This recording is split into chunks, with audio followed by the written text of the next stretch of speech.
Kali ini saya ingin berbicara tentang Yusuf Kalla, satu orang yang pasti dikenal di Indonesia.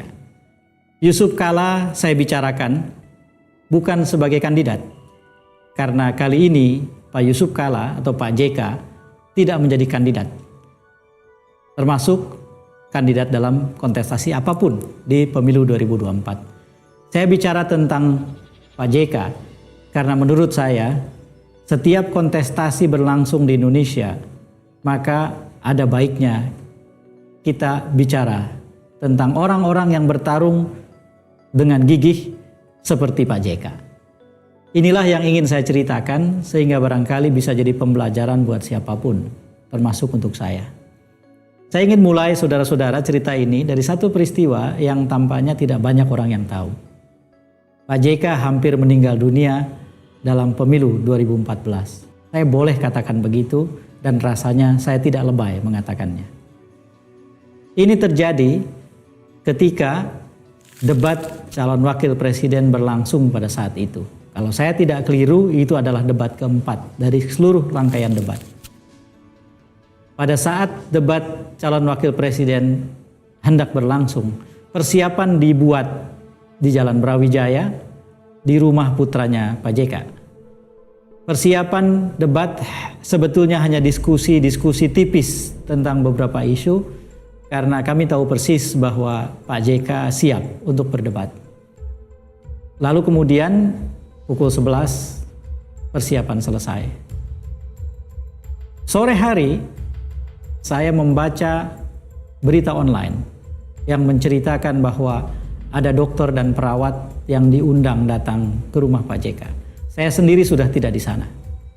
Lalu kemudian saya biarkan berita itu sambil dilanda kecemasan sampai akhirnya saya bertemu dengan Pak JK dan Bu Mufida di ruang transit untuk kandidat dan tim khususnya, tim terbatasnya di tempat debat di Bidakara. Tahulah saya bahwa ternyata Pak JK sakit serius. Pak JK muntah darah siang itu, dan dokter serta perawat didatangkan dikarenakan diperlukan penanganan dan terapi khusus. Diperlukan sejumlah suntikan untuk membuat Pak JK bisa berdiri. Tetapi nyatanya malam itu Pak JK datang. Wajahnya lebih pucat dari biasa, dan saya tahu Pak JK dalam kesakitan. Permintaan Pak JK pada saya yang kebetulan sedang menjadi konsultan Jokowi JK pada saat itu adalah ia tidak ingin pada saat jeda dari satu segmen ke segmen yang lain ada diskusi atau pembahasan tentang materi debat. Pak JK meminta dua cucunya saja didatangkan ke ruang tempat istirahat untuk kandidat dan timnya. Itulah yang terjadi. Saya kemudian melihat Pak JK dari layar televisi sepanjang debat. Banyak sekali, sering sekali menggigit bibirnya. Ketika saya tanyakan pada saat istirahat, Pak JK mengatakan, saya menahan muntah. Terbayang oleh saya bahwa kalau saja muntah, maka yang keluar adalah darah. Dan bayangkan dampaknya terhadap keseluruhan panggung debat dan pemilihan presiden 2014. Cerita saya persingkat, akhirnya selepas debat, Pak JK harus segera dibawa ke rumah sakit dan ditangani serius. Dibawa ke satu rumah sakit yang terdekat sebetulnya dan kebetulan dimiliki kerabat Pak JK, tetapi di situ ada tokoh politik pengusung kandidat yang lain sedang dirawat. Tak bisa. Mau dibawa ke satu rumah sakit besar di pusat kota, di sana ada cucu tokoh politik pengusung partai yang lain sedang dirawat. Maka Pak JK dibawa ke satu rumah sakit di Menteng.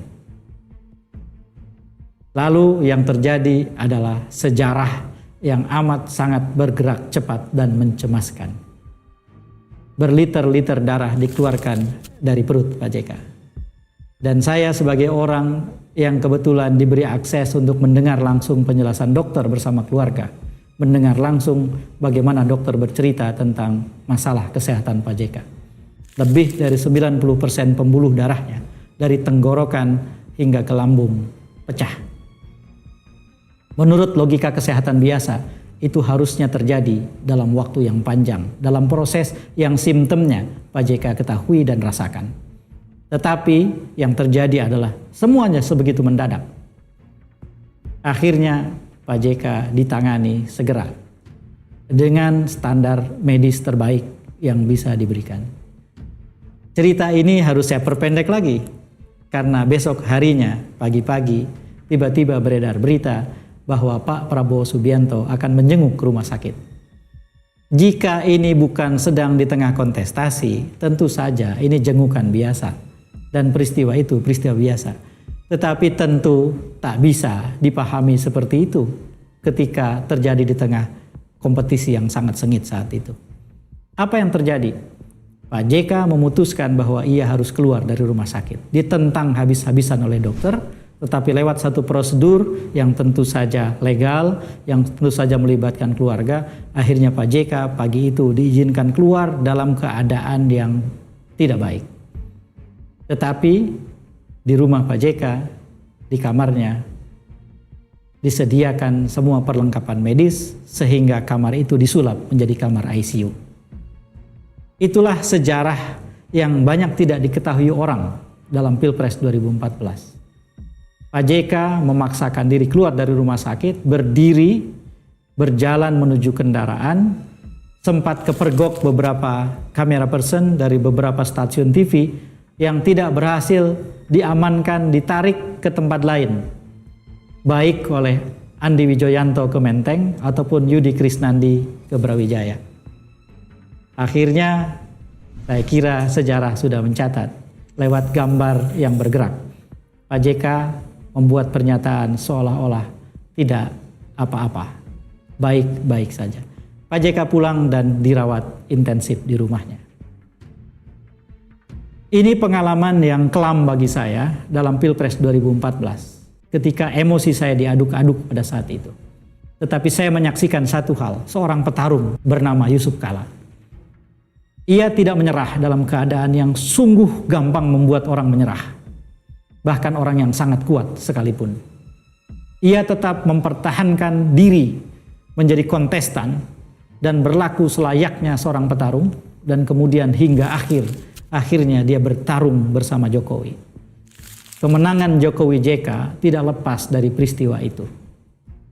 Dan saya sendiri menyimpan memori tentang itu dengan rasa yang beraduk-aduk.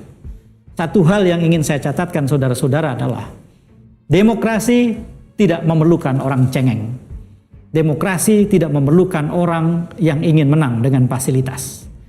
Demokrasi tidak memerlukan orang yang meminta aparat untuk bergerak membantu mereka. Demokrasi yang sehat memerlukan para petarung yang bisa bertarung dalam keadaan yang terburuk sekalipun.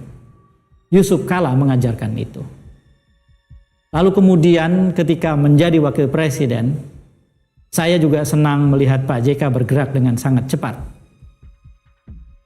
Dan sebetulnya itu mengulang apa yang Pak JK perlihatkan pada saat menjadi wakil presiden pertama kali bersama Pak SBY. Sampai ada orang yang mengatakan the real president, sekalipun saya tentu saja tidak bersepakat tentang itu sepenuhnya. Karena Pak SBY pun menjalankan fungsinya dengan baik pada saat itu. Bahwasanya Pak JK cepat dan sigap tidak bisa terhindarkan.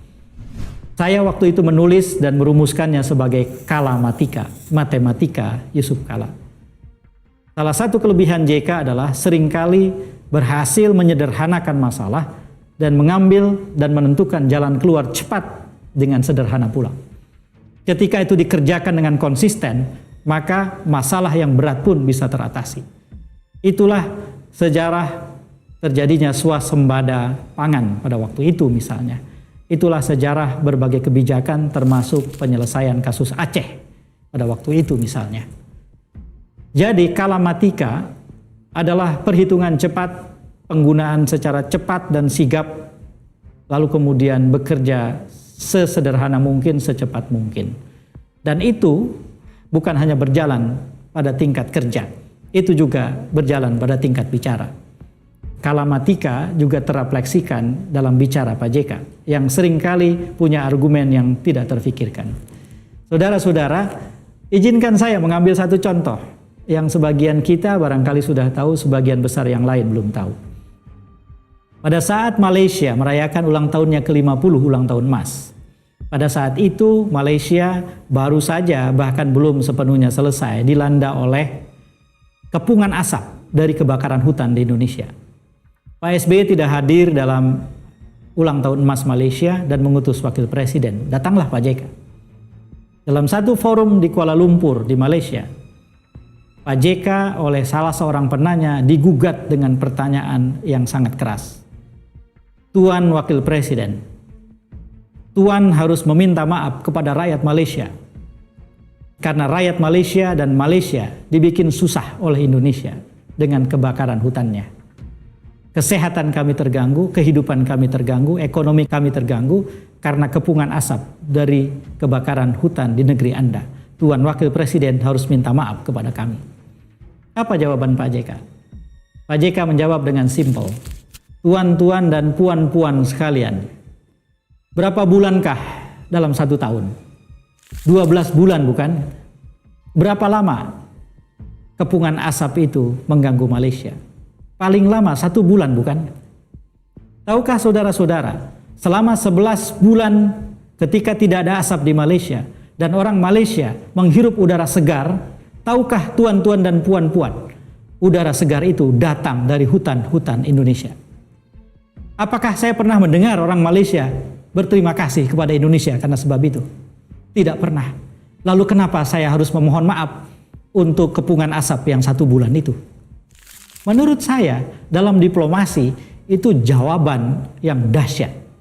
Dan hanya bisa muncul dari orang yang berpikir dengan cepat, mencari jalan keluar dengan cepat, dan bertarung dalam segala situasi termasuk yang sempit. Saya sengaja bicara tentang JK bukan karena ia kandidat. Saya bicara tentang JK karena pada setiap orang kita bisa belajar. Lain kali kita bicara tentang Ibu Mega, lain kali kita bicara tentang Pak Surya, lain kali kita bicara tentang Pak Jokowi untuk belajar juga. Lain kali bicara tentang semua yang lain. Lain kali kita bicara tentang orang-orang dan tokoh-tokoh yang lain yang membuat kita bisa belajar dari serpihan pengalaman hidup mereka.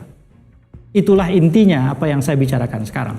Ini bukan soal pemihakan pada saat 2024. Ini soal pelajaran tentang pertarungan sengit hanya bisa diatasi oleh para petarung. Tidak bisa kita mengandalkan fasilitas kekuasaan untuk bertarung dan merasa gagah ketika menang. Tidak bisa. Demokrasi yang sehat tidak mengandaikan petarung seperti itu. Menurut saya, satu hal yang sangat penting berkaitan dengan Pak JK adalah ada situasi-situasi sulit yang ia hadapi dan ia kemudian menghadapinya dengan layak.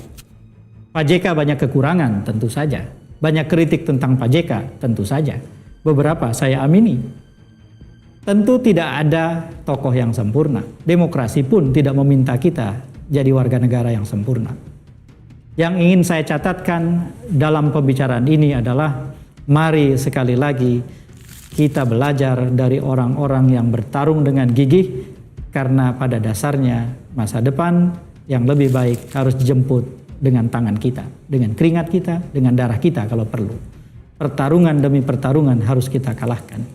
Dan dalam setiap pertarungan itu dibutuhkan mental baja, dibutuhkan kesiapan, dibutuhkan kesigapan, dibutuhkan hal-hal yang sejauh ini sebagian saya temukan dari Pak JK. Saya, Ayub Saifullah Fattah, ingin menghormati semua tokoh karena Indonesia hanya bisa besar oleh sebanyak mungkin orang yang telah tergerak untuk menjawab panggilan negeri dan Ibu Pertiwi. Wallahul muwaffiq ila aqwamit thoriq. Assalamualaikum warahmatullahi wabarakatuh.